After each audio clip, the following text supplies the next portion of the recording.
আজকে আপনাদেরকে নিয়ে যাব সৌদি আরবের টঙের চা দোকানে।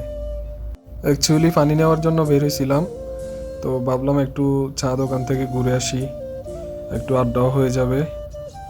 ডিউটি না থাকলে বেশিরভাগ সময় রুমেই থাকি, রুমে থাকতে থাকতে বিরক্ত আর কি। সৌদি আরবের রাস্তাগুলো রাত্রিবেলা লাইটিংয়ের কারণে অনেক সুন্দর লাগে। এই যে এইদিকে দেখতেছেন, এটা হচ্ছে একটা কমিউনিটি সেন্টার। এখানে বিয়ে শাদী বিভিন্ন অনুষ্ঠান করা হয়।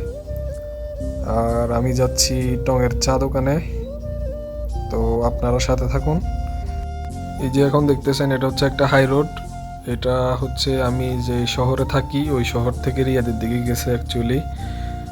আর ঠিক হাই রোডের পাশেই চা দোকানটা। ওই যে সামনে দেখা যাইতেছে চায়ের দোকান।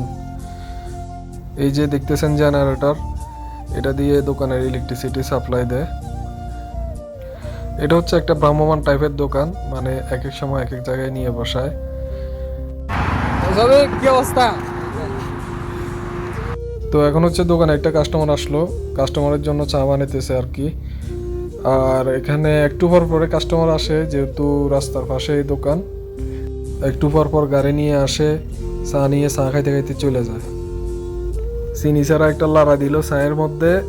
আর কাস্টমার বলতেছে বড় বড় কাপে চা লাগবে, তো ছোট কাপে চা বানাই ফেলছে। এখন কি করবে, কাস্টমারের ডিমান্ড, কিছু তো করার নাই।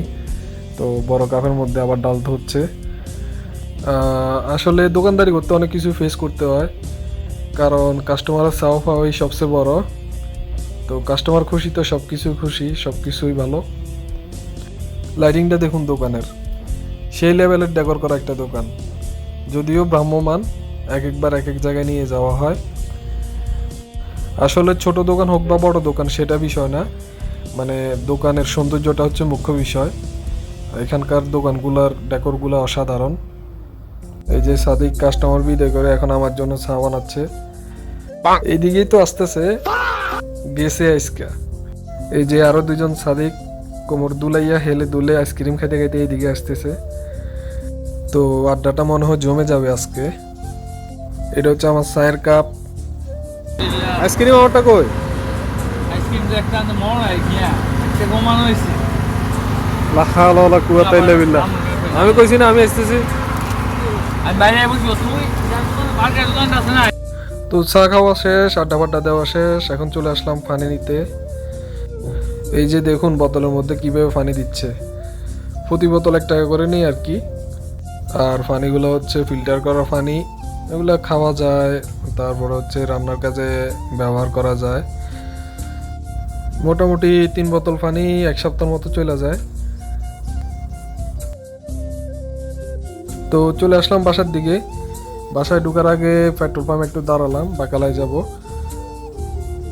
এই যে দেখতেছেন সামনে, এটা হচ্ছে বাকালা। আর এখানকার বাকালাগুলো তো হচ্ছে নিত্য প্রয়োজনীয়, একবারে সব কিছু পাওয়া যায়। একবারে কোল্ড ড্রিঙ্কস হইতে শুরু করে মুদিমাল, মোটামুটি সব কিছুই। আমি হচ্ছে একটা ছোটোখাটো দুধ নিব, বাসায় উটস আছে, উটসের সাথে খাওয়ার জন্য। তো সবাইকে অসংখ্য অসংখ্য ধন্যবাদ ভিডিওটা দেখার জন্য।